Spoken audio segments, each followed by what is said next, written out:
So the new moon on June 6th, what will that be all about? So new moon typically, as many of you know, it's about, it's a good time to start something, open the door to something, um, plant seeds for something new. Uh, it's a new mindset. This can be very internal and external. It can be both at the same time. It could be one or the other. It just depends on what's going on. It's usually kind of a mixture. So what's happening on June 6th?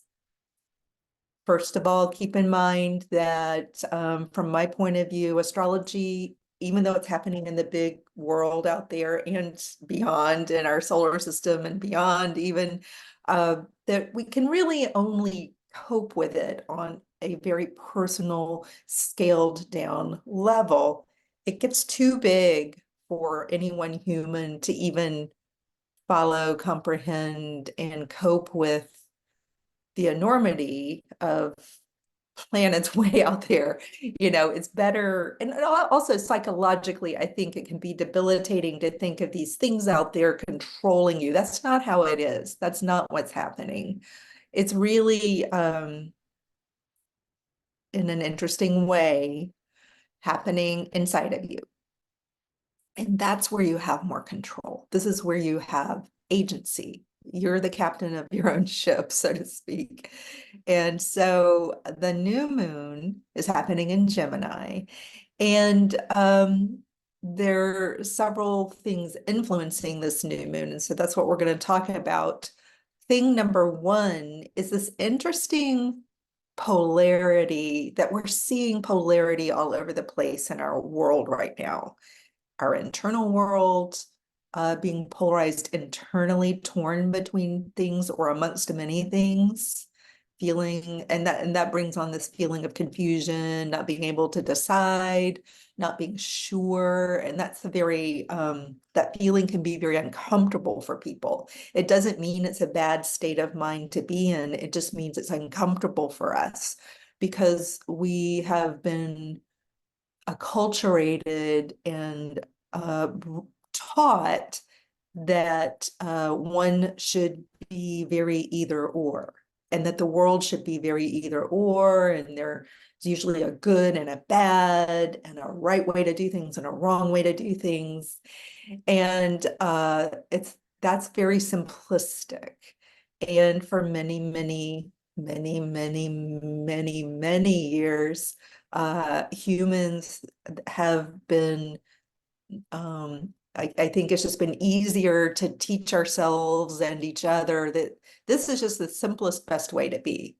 What's happening lately is as a group, we're evolving into being able to comprehend more complexity.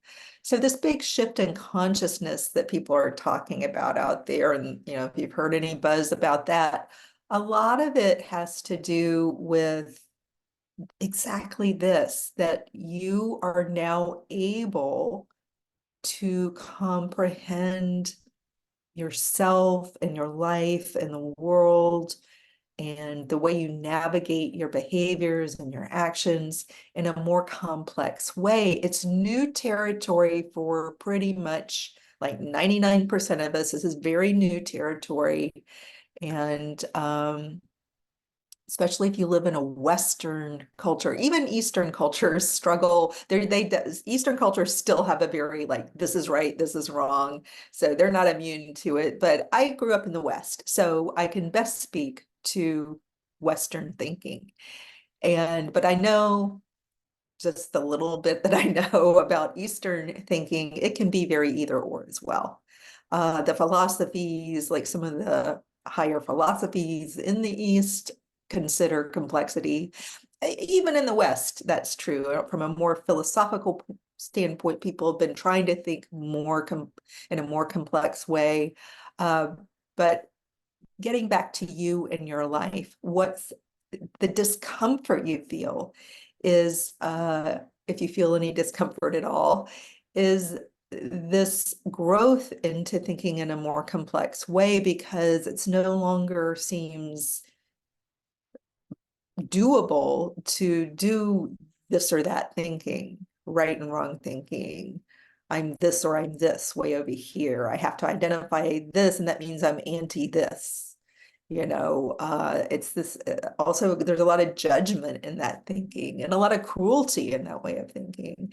And it can be internal cruelty against the self if you think you have to be one way or another. That you're either right or you're wrong. It's very cruel to yourself and very punitive toward the self. And then one lives with this guilt and shame, often pain, upon looking at the self when you think you're either right or wrong or this or that. It causes pain and discomfort. But that discomfort is way, way worse. And again, this is mind bendy. It's way, way worse. That discomfort of either or and this or that, and then judging the self is actually way more uncomfortable, but we've just been living with it so long, we're familiar with that discomfort. But that's way more uncomfortable and hard on you than complex thinking, which means it's both and. It's all, and it's not even just two things that both and, it's the all. And the all is a very complex new place to be for most people. That all things are worthy of consideration, all things are worthy of respect, all people are worthy of respect, all viewpoints are worthy of some kind of respect. Respect and worthiness doesn't mean that you have to suddenly become something you think is wrong. That's where people usually resist this complex thinking, is thinking, well, if I give any credence, any respect to this person or this group that I find completely reprehensible and they do things I completely am against, if I give them any credence, if I listen to them at all, then I become them. And that's just simply not true. But one has to trust. One has to trust that you'll be okay. You'll be okay if you can soften to this new complex way of holding your own consciousness and your own way of thinking. There's a big dose of trust that comes along with understanding. And here I'm going to go right to the chart with the new moon. What's impacting this new moon? Luckily, it's in Gemini. All of this is so supportive. All of this is happening for you, for us as a collective. Gemini gives us the ability, specifically Gemini, also Aquarius sometimes, although Aquarius is more rigid, actually, even though it's the genius and the thinker, blah, blah, blah. Aquarius is actually more rigid and can be a little bit either or, even though it's brilliant. It has strokes of brilliance in there. Gemini specifically in this new moon and in all this energy in Gemini gives us the tools we specifically need for this exact moment to be more complex thinkers. Having Jupiter come into Gemini expands all our abilities to be complex thinkers. Mercury's in here. Venus is in here, the sun and the moon. This actually gives you the gift to move into this new consciousness more seamlessly right in this moment. And what it's working with is what's happening. We'll talk about some of the different things that's working with. It's working with Pisces in a square relationship, which people hear the word square and they think, oh, that's terrible. That's doomsday. Squares are, like the worst thing ever. And that means things are bad. And that's not what's happening. So remember, we're expanding beyond this either or thinking. So a square means there's some work and challenge here. And remember, I've been saying this whole time that it does feel uncomfortable and challenging to move from either or thinking consciousness to everything consciousness, that both and all, everything is available to me in the realm of ideas, and I can safely look at all of them. It doesn't mean I'm going to become a nutcase. It doesn't mean I'm going to become the enemy. It means I'm going to grow and expand and make this leap of consciousness that I actually need to survive in this new world. So, but there's when a baby is born, it's like squinched and pressed through a birth canal, or even if it comes out in a C-section, it's not the most comfortable transition for the baby, but it's the next phase of growth for the baby. And there's so many examples of this in nature. There's the classic, caterpillar completely dissolves, seemingly dies to some degree, definitely loses itself, and then it becomes a total mush and confusion cell-wise, and then becomes this amazing transcendental creature that can fly and is gorgeous to behold universally. We're going through that. You're going through that personally. And so in Pisces, which is square to Gemini, being 3 signs over, creates this 90-degree angle into the new moon. You have Saturn in Pisces. And so what's been going on in Pisces is such the reason we're so aware of either or thinking and polarization has a lot to do with what's been going on in Pisces. You have Neptune and Saturn in the sign creating this blurry line and the ability to see the polarization happening inside of oneself and out there in the world. And Saturn is so that the energy of Saturn, which is about rules and regulations and strict guidelines and strong boundaries, in Pisces, which is all about, I talk about the zodiac signs as being, Pisces is a zodiac sign as opposed to a planet. Pisces is a zodiac sign. So it's this area that is like a stage setting. I talk about the zodiac signs as stage settings, and Pisces is very much like flower power, late 60s, early 70s, where like all the rules, social rules and rules for how you had to be just totally broke down. So it's the setting where people can just like break all the rules essentially. And you see that, I know in the US, you're seeing it, you watch people in the House and Senate start to talk to one another, and all the rules of conformity and decorum have completely broken down, where people are just name calling. They're talking about, like, if there's something on the floor to be discussed, some people just start talking about something totally outside what most people think of as the scope of discussion in a governmental hearing. And all the rules are broken down.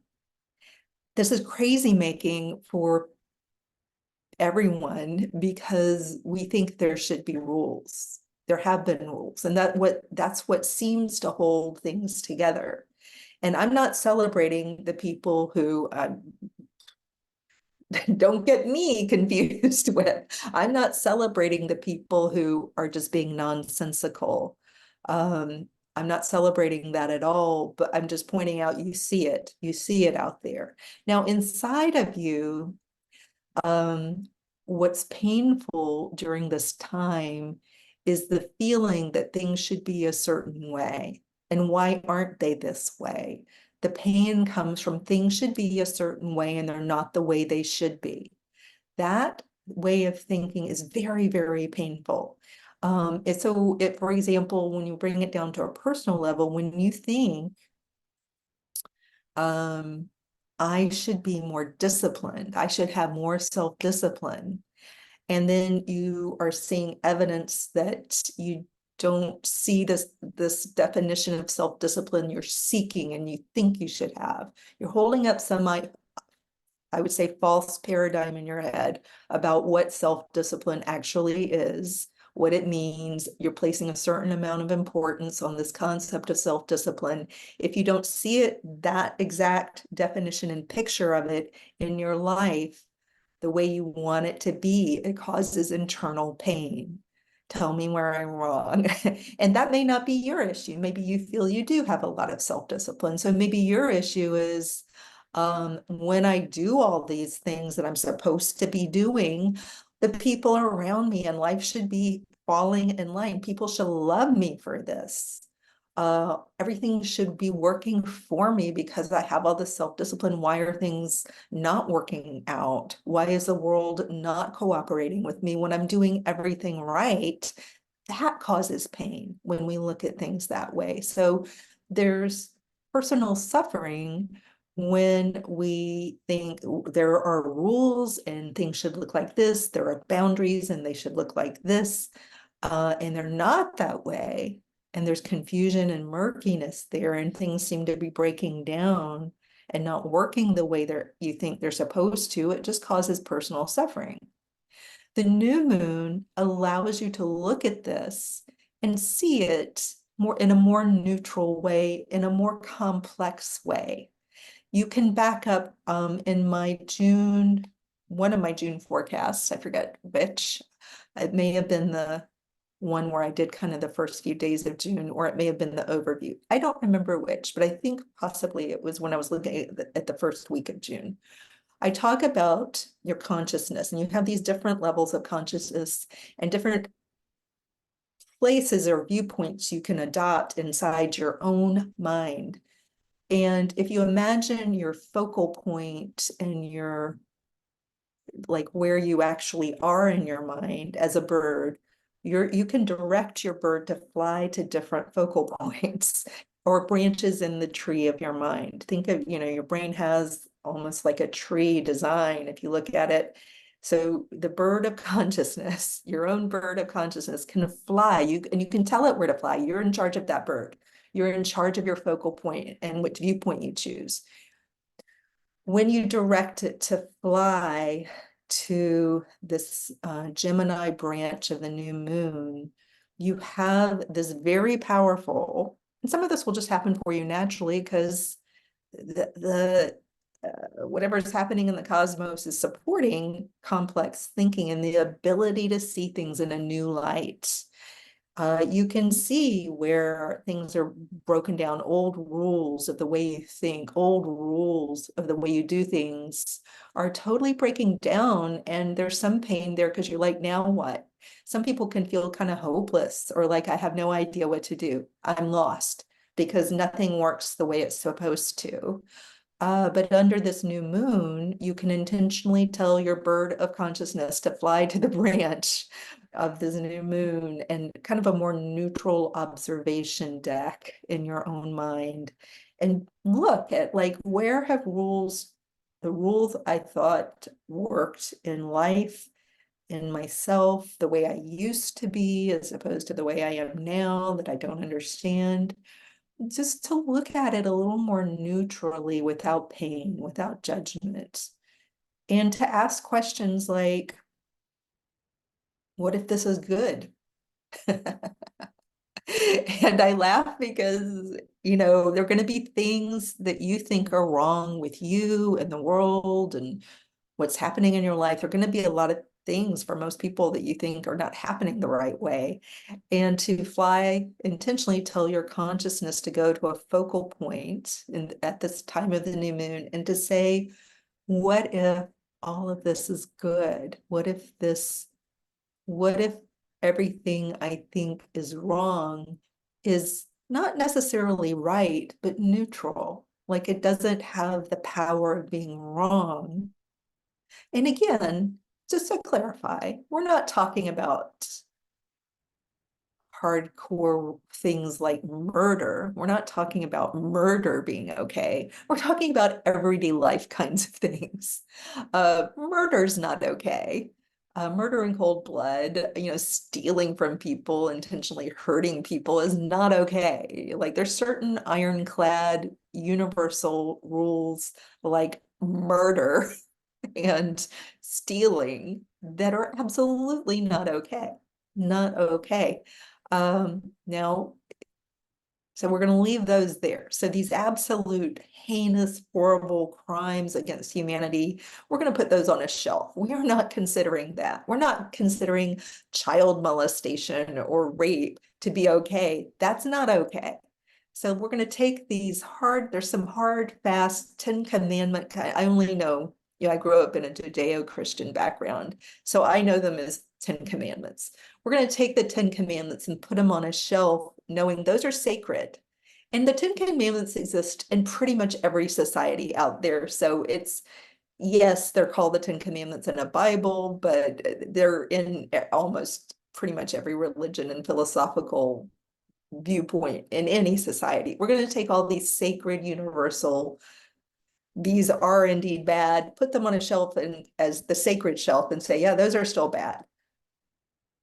And then everything else, we're going to allow ourselves to relax into what seems like a total breakdown in the way we thought life should be, or the total breakdown in the way we view ourselves. Like if we thought we should be more successful by now, or I've been or some health goal. For a lot of women, unfortunately, it's about losing weight, and I'm not saying that's a great goal for everyone to have, but that's just it's a commonly experienced paradigm for women, so I'm going to use it just by way of example. I do not personally think you need to lose weight, but it's something every woman born into the Western world thinks about losing weight at some point in her life. And so I'm going to use that. You may be experiencing confusion and pain around that because things aren't working the way you thought. And maybe you are super skinny, but now it's annoying to you that other people are saying fuller bodies are beautiful. Maybe that's like, wait a minute, that's not the rule. I thought I was achieving the creme de la creme figure, and now everybody's saying hourglass figures are good. That makes me mad because I worked so hard to have this bony figure. So people could be experiencing different kinds of pain around just this very simple, possibly wrong-headed view that everybody should be skinny. But you may have been working at it your whole life, or maybe you've been working at it and not found the quote unquote success you thought you should have, but you thought you were following the rules, blah, blah, blah. There's pain in that. And so and I'm using something that is arguably more trivial than these 10 commandment things, because I want to show you that it's more everyday life we're talking about, not these sacred thou shalt nots. Or maybe you've worked and worked and worked in your profession, trying to, get a certain outcome, and it's just not happening. And this is causing kind of an internal, I don't mean a total breakdown, like you have to go have a rest cure for a few months. I mean, but just an internal breakdown of belief systems like, wait, the rules and actions that people say to take don't work for me. Now what? That's a scary feeling. So this is the discomfort I was talking about in the beginning of this. There's a lot of discomfort right now because rules don't seem to be working or operational. They don't seem to be getting the outcome desired. People are flaunting and ignoring rules. You may even be flaunting and ignoring rules that you had set up for yourself. And then that causes internal pain. So at the new moon, what control do you have? Well, there are also some happier links to this new moon, possibly even in your own chart, but you can pull on certainly Jupiter working with Neptune. You can pull on a lot of the recent trine energy. So even Pluto, you can pull on Pluto with Jupiter, which they're still very much working together. And these are powerful influences, in fact. These are very powerful planetary energies, you know, because the planets are out there, but really remember they're happening inside of you. So there's a lot of big energy inside of you that's helping you move into this new consciousness.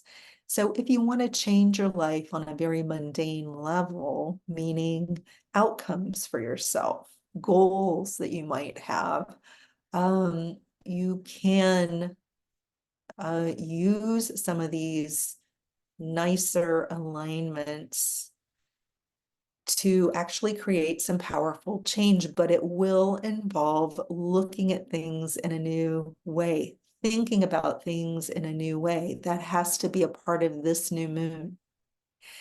And you know, Jupiter also in Gemini, your thinking, your mind, how you're able to think, it expands your capabilities.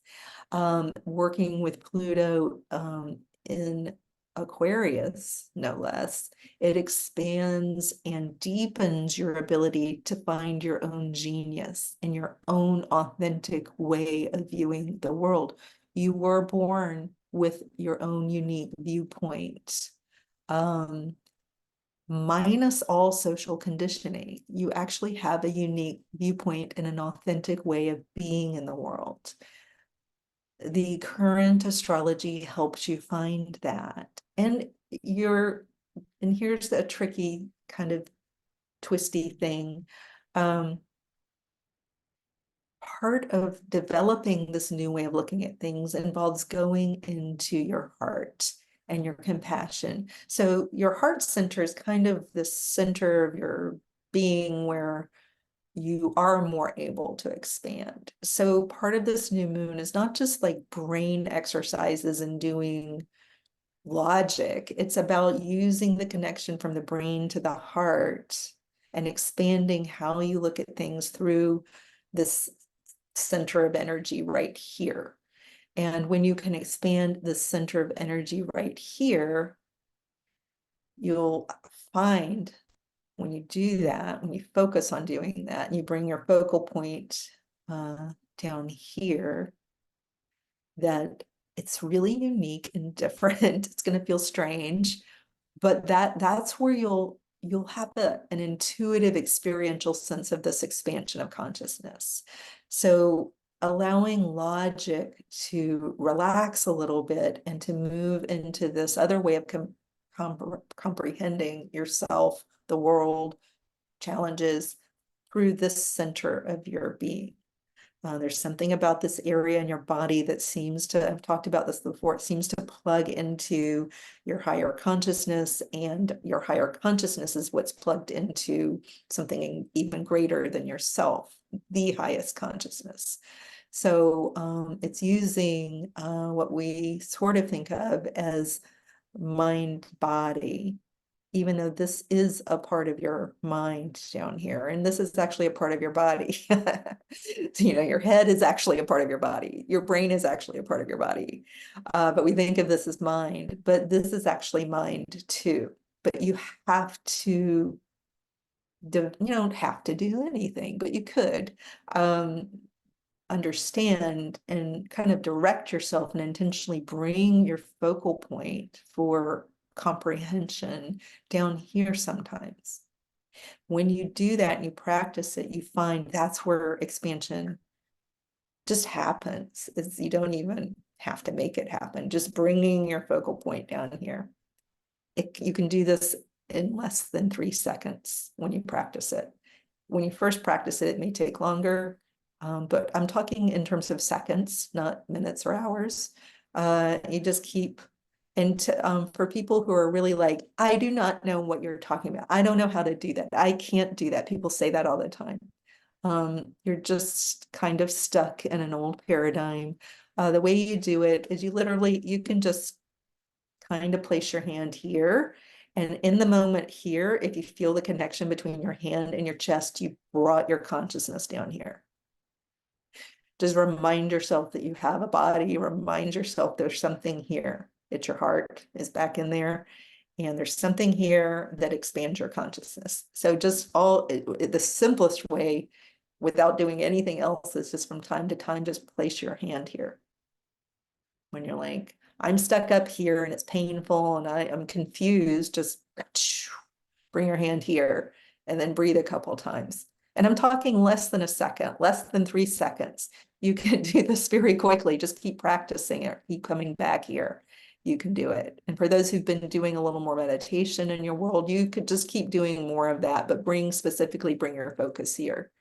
And on the new moon, on the 6th of June, just do this a lot. Do this a lot. And you don't need to have like a plan for what you're going to be thinking during that time. You don't need to have specific hard actions. Just understand that it's painful to start comprehending the world in a new way, and there's going to be change going on and complexity in how you now see things you never thought you'd think before, you now think, and that will be confusing and sometimes scary for people. So just know that's normal, but not necessarily bad. So that's it. All right, take care.